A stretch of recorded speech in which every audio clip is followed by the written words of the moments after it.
자, 기도는 엄청난 능력이 있습니다. 먼저는 기도는 기도하는 그 사람을 바꾸는 능력이 있어요.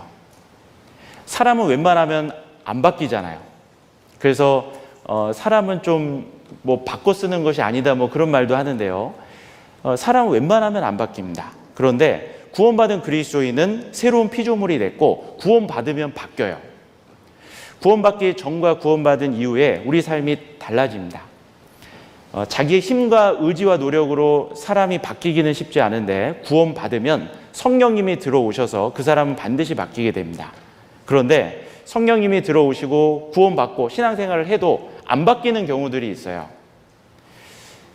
기도하지 않아서 그렇습니다. 기도하면 그 사람은 반드시 그리스도인은 바뀌게 돼 있어요. 하나님은 우리가 구원받으면요, 우리가 변화되기를 원하십니다. 우리를 바꾸시기를 원하셔요. 구원받기 전과 후가 전혀 변함이 없이 살기를 바라지 않습니다. 우리를 사랑하신 하나님은 원래 우리를 있는 그대로 부르시고 있는 그대로를 사랑하셔요. 그렇지만 우리가 변화되길 원하십니다. 예수님처럼 변화되기를 원하셔요. 그리스도의 장성한 분량이 충만한 데까지 이르기를 주님은 원하십니다. 보면 우리 자녀들을 이제 부모님은 사랑하잖아요. 그런데 아빠가 퇴근하고 왔는데 어린 자녀가 놀이터에서 막 놀고 있었습니다. 놀다 보니까 온몸이 이제 흙투성이가 됐어요. 지저분해져 있습니다. 그 놀이터에서 지저분해져 가지고 놀고 있는 그 아이를 아빠가 봤어요. 그 아이 사랑합니까? 사랑하지 않습니까? 네. 지저분해져 있어요. 내 자녀입니다. 사랑해요? 안 사랑해요? 사랑하잖아요. 너무 사랑합니다. 그러나 지저분한 그 모습 그대로 있기를 원하지 않아요. 그 아이가 집에 오면 이제 옷을 갈아입고 깨끗이 씻기를 바라죠. 하나님도 마찬가지입니다. 우리를 있는 그대로 사랑하셔요. 우리가 어떤 모습이었든지 어떤 죄를 짓고 살아왔든지 주님은 있는 모습 그대로, 내 모습 그대로 우리를 받아주셨습니다. 예수님의 십자가로 우리를 받아주시고 우리를 구원해 주셨어요. 우리를 사랑하십니다. 여전히 우리를 사랑하셔요. 그러나 우리의 삶이 예수님처럼 변화되기를 원하십니다. 그리고 구원을 받으면 그리스도인 또한 하나님 앞에 합당한 모습으로 변화되기를 원합니다. 간절한 소원이 생겨요. 우리 속에 성령님이 들어오셨기 때문에 내 속에서부터 하나님의 뜻대로 살고자 하는, 변화되고자 하는 그 욕구가 올라옵니다. 강력한 욕구거든요. 그런데 또 우리 속에는 여전히 육신의 욕구가 또 남아 있습니다. 그 두 가지 욕구가 서로 싸우고 있어요. 그래서 구원을 받았다 할지라도 육신의 욕구가 여전히 남아있기 때문에 완전히 변화된다는 것은 쉬운 문제가 아닙니다. 그런데 우리가 정말 변화되고 싶잖아요. 그러면 기도해야 됩니다. 기도하면 하나님이 그 사람을 바꿔주셔요. 모세는 하나님과 늘 대면하는 삶을 살았습니다. 하나님과 대면했던 모세는 변화가 되는 거예요. 얼굴에 광채가 났잖아요. 하나님과 대면하는 사람은 반드시 바뀌게 돼 있습니다. 변화되게 돼 있어요. 먼저는 하나님과 대면하면 그 사람은 겸손해지게 돼 있습니다. 그 광대하신 하나님, 만왕의 왕이신 그 하나님을 늘 배웠고 그분과 늘 동행하며 소통하고 있습니다. 그 앞에서 자신의 연약함을 발견합니다. 그 하나님과 늘 대면하고 소통하고 기도하는 사람이 정말 이렇게 교만한 마음을 품기가 어렵거든요. 그 하나님 앞에서 자신의 상황과 위치를 정확하게 알고 겸손한 마음을 갖게 됩니다. 사실은 교만한 사람 마음이 높아져 있을 때 생각해 보면 내가 기도하고 있지 않다는 것을 깨닫게 됩니다. 어느 순간 내 스스로도 마음이 높아져 있을 때가 있잖아요. 그때 왜 내 마음이 이렇게 높아져 있을까 생각해 보면 기도하지 않아서 마음이 높아져 있는 경우가 많이 있어요. 기도하면 그 사람은 만왕의 왕이신 그 하나님을 늘 배웠기 때문에 그 마음이 겸손히 유지될 수가 있습니다. 그리고 그 기도하는 사람은요, 그 삶이 바르게 되고 깨끗하게 되고 거룩하게 됩니다. 왜냐하면 하나님, 내가 기도하고 대화하고 있는 대상이 하나님이시고 하나님은 어두움이 조금도 없으신 빛이십니다. 하나님과 사귐이 있다 하고 어두운 가운데 행하면 그것은 거짓말이라 그랬습니다. 그래서 빛 가운데서 내 어두움이 드러나고 내 잘못된 모습들이 드러나기 때문에 그것을 기도하는 가운데 발견하게 되고 고치고자 하는 마음이 생기고 점점점 하나님의 뜻대로 빛 가운데 거룩하게 사는 삶이 이루어집니다. 시편 139편 한번 보겠습니다. 시편 139편 23절 24절을 보겠습니다. 하나님이여 나를 살피사 내 마음을 아시며 나를 시험하사 내 뜻을 아옵소서. 내게 무슨 악한 행위가 있나 보시고 나를 영원한 길로 인도하소서. 기도하면 하나님이 나를 살펴주셔요. 그리고 내게 무슨 악한 행위가 있는지 그 빛 가운데 드러나게 됩니다. 그리고 늘 기도를 하면서 죄 짓기는 쉽지 않습니다. 기도하면서 죄를 짓는다는 것은 불가능에 가깝죠. 빛과 어두움이 함께할 수 없는 것처럼 기도하는 가운데 죄와 함께할 수 없는 겁니다.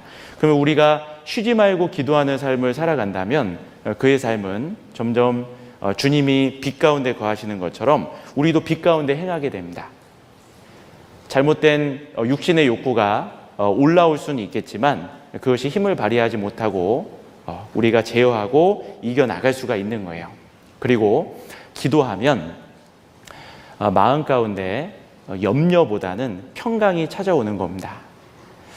우리는 살아가다 보면 많은 염려할 거리들이 생깁니다. 염려가 찾아오면요, 내 마음이 마치 요동치는 바다 물결처럼 막 마음의 평강이 사라져요. 평강이 깨져버린다 그러죠.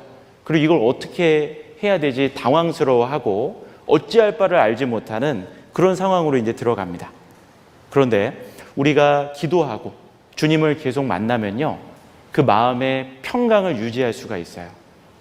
그 성남파도를 잔잔케 하신 그 예수님의 모습처럼 우리의 요동치는 염려의 마음을 잔잔케 해주시는 그 주님의 능력이 있습니다. 우리에게 평강을 갖게 해주셔요. 빌립보서 4장 말씀 한번 찾아보겠습니다. 빌립보서 4장. 기도할 때 우리는 평강의 사람이 될 수가 있습니다. 빌립보서 4장 6절 7절입니다.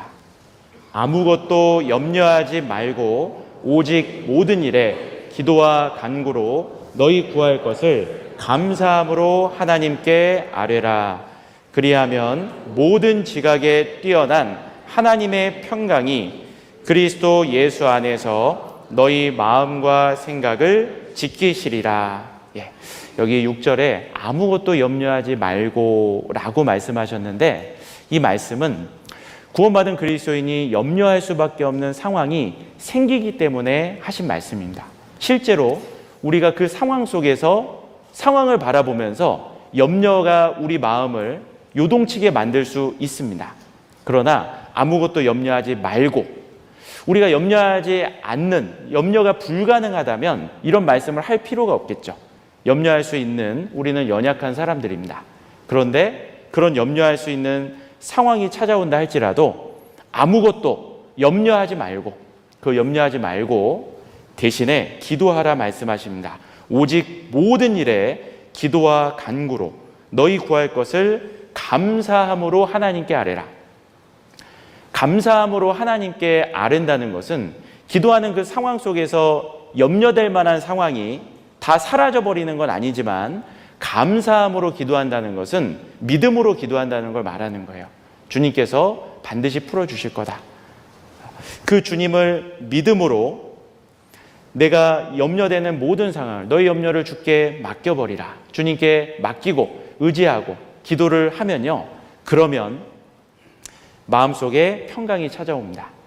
모든 지각에 뛰어난 하나님의 평강이 그리스도 예수 안에서 너희 마음과 생각을 지키시리라. 내가 염려될 수밖에 없는 상황 속에서 기도하면 상황이 갑작스럽게 바뀌는 게 아니에요. 모든 상황이 기도하니까 갑작스럽게 해결되는 건 아닙니다. 여전히 문제는 그대로 놓여져 있어요. 내 앞에 놓여진 문제는 그대로 있지만 기도하는 자신이 바뀌는 겁니다. 어떻게 바뀌냐면 요동치던 마음이 평강이 찾아오는 거예요. 모든 지각에 뛰어난 하나님의 평강이 그리스도 예수 안에서 너희 마음과 생각을 지키시리라. 평강이 찾아오고 상황을 바라보는 눈이 달라지는 겁니다. 상황은 여전히 똑같지만 주님을 믿는 마음으로 기도 가운데 주님께 맡기고 의지하며 나아가니까 상황을 바라보는 눈이 달라지고 그러면서 우리 마음에는 평강이 찾아오는 거예요. 기도하는 사람은 이렇게 평강을 누리며 살 수가 있습니다. 어떠한 상황 속에서도 오히려 안연한 그런 삶을 살아갈 수가 있어요. 기도하는 사람. 그래서 기도할 때 우리 마음은 겸손을 유지할 수 있고 기도할 때 우리는 거룩한 삶을 살아갈 수가 있습니다. 그리고 기도할 때 마음의 평강을 누리며 살아갈 수가 있어요. 그래서 우리가 쉬지 말고 기도하기를 주님은 원하시는 겁니다. 기도는 나를 변화시키는 그 능력이 있기 때문에 그래요. 사실 우리가 많은 일들 속에서 이제 기도를 하는데 기도하는 사람은 자신이 바뀝니다. 우리가 이제 신앙생활을 하다 보면서도요, 많은 갈등을 겪는 경우가 있거든요. 가까운 가족들 간의 갈등을 겪게 되기도 합니다. 남편과 아내 사이에 갈등이 있을 수도 있고요. 부모와 자식 간의 갈등이 있을 수 있습니다. 그리고 한 피를 물려받은 형제 자매지간에 갈등이 생길 수도 있고요. 또 교회 안에서도 구원받은 성도들 간에 그런 어려움과 갈등이 생길 수가 있어요. 근데 그런 어려움과 갈등이 생겼을 때 대부분의 갈등은 한 사람의 일방적인 문제로 생기는 것은 거의 없다고 보시면 됩니다. 두 사람 간에 뭔가 갈등이 생겼다면 한 사람이 일방적으로 잘못됐고 한 사람은 100% 완벽했기 때문에 문제가 생기는 경우는 거의 없고 이 과실의 어떤 비율은 좀 다를 수 있지만 서로 간에 어떤 문제를 주고받는 경우들이 이제 생기거든요. 근데 그런 갈등을 빚을 때 어떤 그리스도인은 그 갈등의 문제를 가지고 하나님 보좌 앞에 나아가서 기도를 합니다.